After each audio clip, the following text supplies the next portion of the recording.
ओम जयंती मंगला काली भद्रकाली कपालिनी दुर्गा क्षमा शिवा धात्री स्वाहा स्वधा नमोस्तुते। जय मां काली। दोस्तों, आप सभी को मेरा नमस्कार। कैसे हैं आप सभी? आशा है दोस्तों आप सभी स्वस्थ होंगे, खुश होंगे। माता काली का आशीर्वाद और उनकी कृपा सदैव आप पर, आपके परिवार पर बनी रहे। आप सभी स्वस्थ रहें, खुश रहें, माता रानी से यही प्रार्थना है।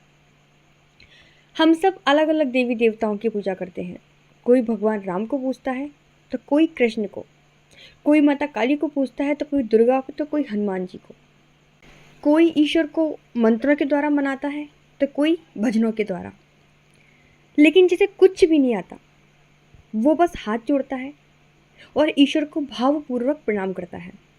और देवी देवता भी आपके इसी भाव के, आपके इसी समर्पण के भूखे होते हैं। वो आपसे कतई नहीं चाहते कि आप घंटों बैठकर बस उनका ही नाम लेते रहो। वो बस आपके प्रेम भाव के भूखे होते हैं। आपके साथ भी आपकी भक्ति के दौरान कई बार ऐसा होता होगा कि जब आप अपने इष्ट की पूजा कर रहे होते हैं तो आपकी आंखों से झरझर करके आंसू बहने लगते हैं। आपका मन करता है कि आपको कोई रोके ना और आप बस ईश्वर के सामने बैठे रहें और जी भरकर रोते रहें।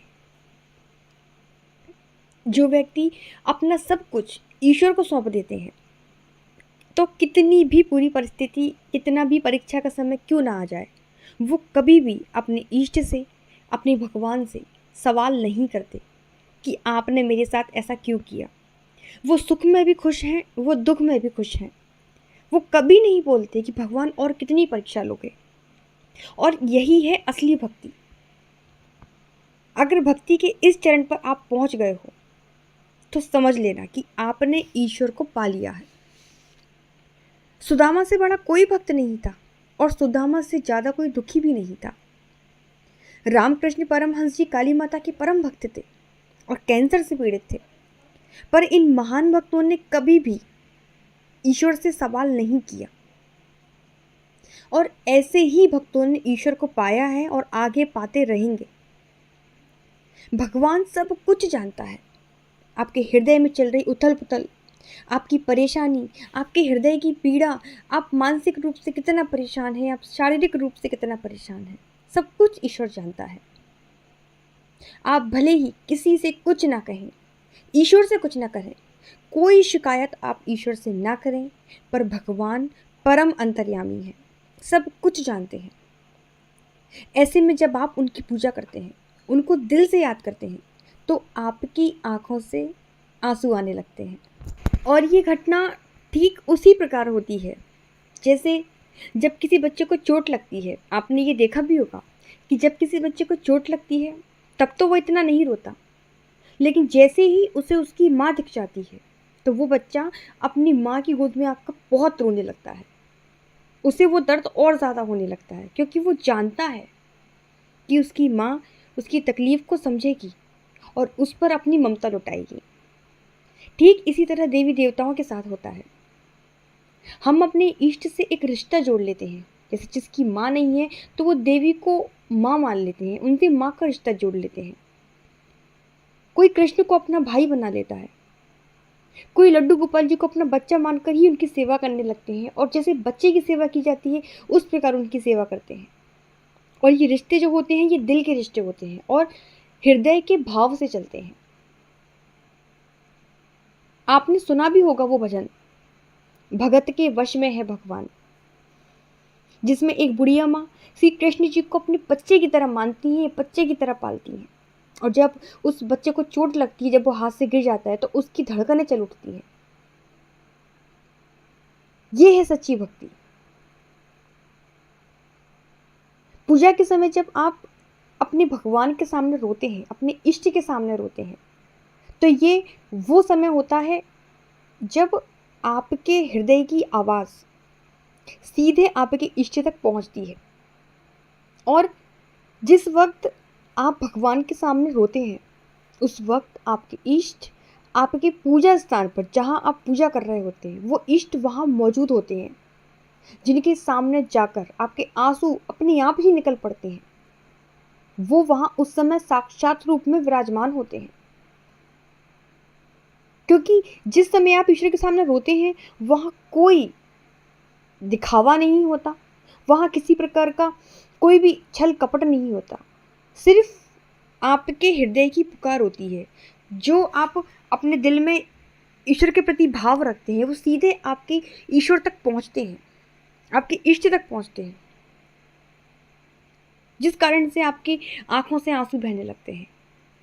जब आप अपने इष्ट को एक मूर्ति या तस्वीर न मानकर सजीव रूप से देखने लगते हैं, जब आपको ऐसा लगने लगता है कि मेरे भगवान मेरे सामने बैठकर मेरी बातों को सुन रहे हैं, जब आपका संपर्क आपके सीधे इष्ट से होने लगता है, तब आपकी आंखों से आंसू आने लगते हैं और आपका हृदय फूट फूट कर रोने लगता है। ये भक्ति का वो चरण होता है जब भगवान आपकी हर प्रार्थना को स्वीकार करते हैं और आपके समस्त संकटों का निवारण करते हैं और आप भक्ति के अगले चरण में उस समय पहुंच जाते हैं।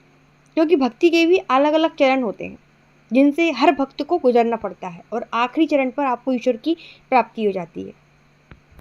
अब इस विषय में कई लोगों का ये भी कहना है कि जिन व्यक्तियों को ईश्वर के सामने रोना आता है या फिर जिनके आंसू अपने आप बहने लगते हैं, तो वो आंसू, वो रोना, वो नकारात्मकता के कारण होता है।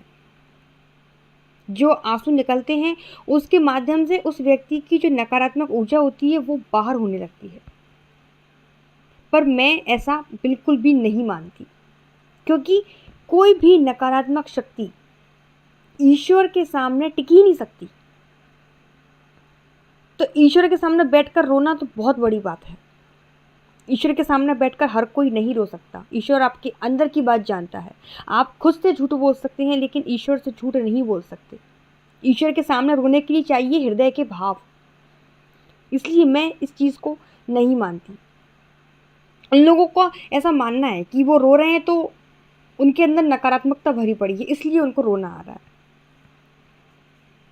इसलिए जिन भक्तों के मन में इस तरीके के प्रश्न उठते हैं कि पूजा के समय नींद क्यों आती है, पूजा के समय हमें उबासियाँ आती हैं या आंसू निकलते हैं, रोना क्यों आता है, तो वे अपनी ये जो जिज्ञासाएं हैं उन्हें सिर्फ उन्हीं लोगों के सामने रखें जिन्हें भक्ति मार्ग की जानकारी है और सही जानकारी है, जिसने खुद डूब कर भक्ति की है। अब जिसे भक्ति का भाक्षर के बारे में भी ना मालूम हो, वो आपको क्या बताएगा, वो क्या आपके प्रश्न के उत्तर देगा।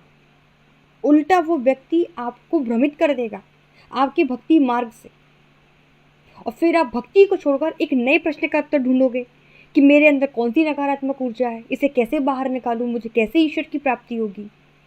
इसलिए ईश्वर आपके अंदर है। किसी से भी इस तरीके के प्रश्न ना करें, और पूछना है तो फिर ऐसे लोगों से पूछें जो आपको सही राह दिखा सकें। इसलिए ऐसे लोगों से आपको हमेशा बचकर रहना है। कई लोगों का ये भी प्रश्न होता है कि पूजा के समय हमें नींद बहुत आती है, तो नींद क्यों आती है। अब इसे भी आप ऐसे लोगों से पूछोगे जिसे कुछ नहीं पता, वो आपको उल्टा ही ज्ञान देगा। लेकिन अगर इस स्थिति को अगर मेरी दृष्टिकोण से देखोगे तो मैं इस चीज़ में भी सकारात्मकता ही ढूंढूंगी। मैं यही कहूँगी कि नींद हमेशा फूलों की सेज पर ही आती है, कांटों की सेज पर नींद नहीं आती। आप ईश्वर की कथा सुन रहे हो, आप भगवान के भजन सुन रहे हो, तो आपको नींद आ रही है क्योंकि वो फूलों की सेज है। यही आप किसी डिस्को में जाओ, क्लब में जाओ, रात भर पार्टियां करो और यूट पटांग के गाने सुनो, तो आपको रात भर नींद नहीं आएगी, क्योंकि कांटों पर किसको नींद आती है। इसलिए मैं हर चीज़ को सकारात्मक रूप से लेती हूँ। तो ये थी मेरी आज की जानकारी। उम्मीद है आपको ये वीडियो पसंद आया होगा। अगर आप पहली बार मेरे चैनल पर विजिट कर रहे हैं तो चैनल को सब्सक्राइब जरूर कर लीजिएगा, बेल आइकन को प्रेस कर दीजिएगा ताकि आने वाली हर वीडियो, हर जानकारी आप तक सबसे पहले पहुंचे। साथ ही वीडियो अच्छा लगे तो वीडियो को लाइक जरूर करना है। कमेंट में सभी को जय माँ काली और जय श्री कृष्णा जरूर लिखना है। मैं मिलती हूँ आपसे दूसरी वीडियो में। अगर कोई प्रश्न है तो आप मुझे कमेंट में पूछ सकते हैं, और टेलीग्राम ग्रुप से भी आप हमारे जुड़ सकते हैं। उसका लिंक मैं आपको वीडियो के डिस्क्रिप्शन में दे दूँगी। तो सभी को जय माता दी, सभी को धन्यवाद।